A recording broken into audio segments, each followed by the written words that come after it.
آگے بڑھیے، ظلم و ستم کی داستانیں، موضوع کچھ اور ہے لیکن پھر دل سے آواز نکلتی ہے۔ ہمارا ایک ساتھی قاری عبدالرب ڈی جی ہان کے اندر ممتاز دینی رہنما ہیں، وہ کیا ظلم ہو گیا ہے۔ ان کا کزن زریاب نام کا شخص، نہ اس کے اوپر چوری کا پرچہ، سرکاری ملازم جب تک زندہ رہا، نہ چوری کا، نہ ڈکیتی کا، نہ چرس کا کوئی مقدمہ نہیں آج تک اس کی زندگی میں۔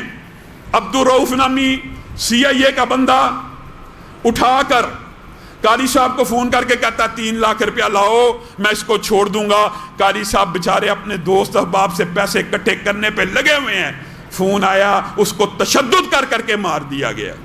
اور ظلم و بربریت کی ایسی داستان ہے آپ حیران رہ جائیں۔ پرچہ نہیں تھا کٹ رہا، ایجیٹیشن کے ساتھ، احتجاج کے ساتھ، ہمارے ڈی پی او کے مذاکرات کے بعد بمشکل پرچہ کٹے تو بدبختوں نے اپنے پیٹی بھائی کو بچانے کے لیے، ایک مافیا ہے، یہ ظلم کا ایک مافیا ہے، پوسٹ مارٹم کی رپورٹ نیل کی کر دی، میت کی ویڈیوز اور تصویریں جائیے سوشل میڈیا پہ اٹھائیے، ناک کی ہڈی بھی ٹوٹی ہوئی، کمر نیل سے بھرا ہوا، ٹانگ کی ہڈیاں ٹوٹی ہوئی، پاؤں پہ زخموں کے نشان، کرنٹ نگاہ لگا کے، مخصوص اعضاء پہ نعوذ باللہ کرنٹ لگا کے اس کو مار دیا۔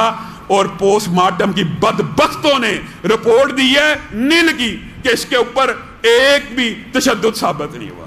یہ ظلم ہے کہ نہیں ہے؟ یہ کیسا ظلم ہو رہا ہے؟ وہ دہشت گرد تھا جی، اس وجہ سے خلیل بھی مار دیا، اس کی بیوی بھی مار دی۔ اور میرے بھائیوں، 1 منٹ کے لیے اگر پولیس کا یہ جھوٹا مقدمہ سمجھ لیا جائے کہ چور تھا، مان لو 1% چور تھا، چور کی یہ سزا ہے؟ چور کو اس طرح قتل کیا جاتا ہے؟ چور کی اسلامی شریعت میں بھی کیا یہ سزا ہے؟ یہ جھوٹ کے، یہ ظلم کے۔ اور تم نے ظالموں کا انجام نہیں سنا۔ ابن زیاد 3 عباسی خلفاء کا وزیر تھا، اس نے ایک تندور بنایا لوہے کا، اس کے اندر آنکڑے، کیل، کانٹے لیس کیے، جس بندے کو اس میں ڈالتا صرف اس بندے کے بیٹھنے کی جگہ ہوتی، 1 انچ بھی آگے پیچھے ہوتا، پیچھے سے سلاخ چپتی، آگے سے سلاخ چپتی، وہ بندہ چیختا ہوا ابن زیاد کو کہتا رحم کیجئے وزیر، رحم کیجئے۔ وہ آگے سے بدبخت کہتا یہ رحم کرنا تو عورتوں کا کام ہوتا ہے، یہ رحم کرنا تو کمزوروں کا کام ہوتا ہے۔ بندے مر جاتے۔ کما تدین تدان، جیسا کرو گے ویسا برو گے۔ یہ وزیر اپنے فرعونیت میں، اپنے تمکنت میں لوگوں کے اوپر یہ ظلم کرتا رہا۔ 3 بادشاہوں کا وزیر رہا۔ اگلا بادشاہ آیا، اس نے کہا اس کو ذرا پکڑ کے لاؤ، یہ سابقہ بادشاہ کے ساتھ مل کے میرے خلاف سازشیں کیا کرتا تھا۔ تندور بھی وہی لایا گیا جو خود بنایا تھا، بادشاہ نے اس کو بھی اسی تندور میں ڈالا۔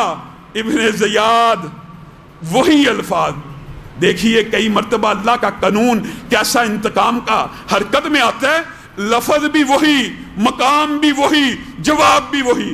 ابن زیاد کہتا ہے بادشاہ کیا ہو گیا، میں آپ کا وزیر رہا ہوں، مجھ پہ رحم کیجئے۔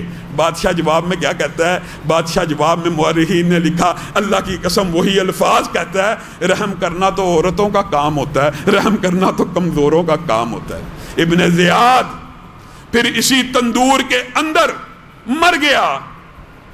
اور ظلم ایسی چیز ہے، اسی لیے یہ جو اقوال حضرت علی سے منسوب ہے نا، کفر کی حکومتیں چل جاتی ہیں، ظلم کی حکومتیں نہیں چلتی۔ وہ ایک سیاہ فام امریکہ میں ایک پولیس کے ہاتھوں موت ناحق ہوئی۔ آپ کو پتہ ہے نا امریکہ کے اندر جو اعداد و شمار ہیں، سچے ہیں جھوٹے ہیں یہ بات کی بحث ہے، 1 لاکھ سے زائد کرونا میں اموات ہوئی ہیں۔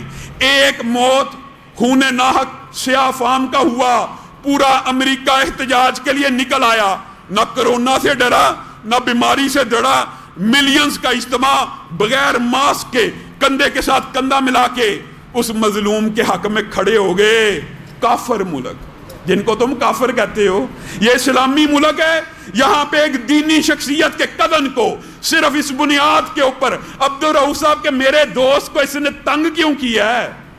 اس کو تشدد کر کے مار دیا جائے، پورے پاکستانی معاشرے پہ کوئی جو نہیں رینگتی۔ آئیں میرے بریلوی اور دیوبندی بھائی بھی اس احتجاج میں شامل ہوں۔ اللہ کی قسم دین پسند اور داڑھی والا بھی انسان ہوتا ہے۔ تمہارا دل کرتا ہے، کیا جرم تھا ذیشان کا، سانحہ ساہیوال کے سارے ملزم آزاد ہو چکے ہیں، اگر تم نے ان کو کیفر کردار تک پہنچایا ہوتا تو یہ عبدالرؤف کو جرت نہ ہوتی کہ ذریعہ کو اس طرح شہید کر دے۔ آپ سب نے اس کے لیے بھی صدائے احتجاج کو بلند کرنا، وہ غریب لوگ اب ان کو نئے چکر میں ڈال دیا، پوسٹ مارٹم کی رپورٹ نیل آ گئی ہے، اب وہ دوبارہ میڈیکل بورڈ بٹھوائیں، دوبارہ قبر کشائی کروائیں۔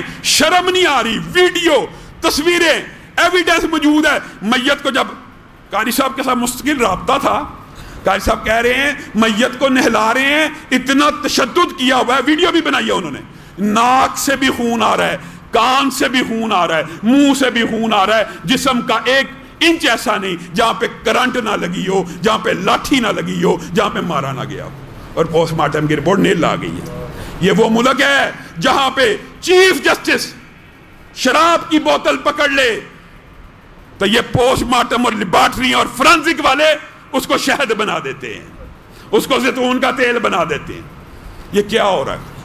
اٹھئے، اس ظلم کے خلاف کھڑے ہونا پڑے گا، اور ظلم کے خلاف اگر آپ نہیں کھڑے ہوں گے تو اللہ کا قانون تو ہے ہی ہے۔ ڈی پی او صاحب آپ نے پرچہ کاٹا، آپ کے شکر گزار ہیں، لیکن اس ملزم کو آپ نے کیفر کردار تک بھی پہنچانا ہے۔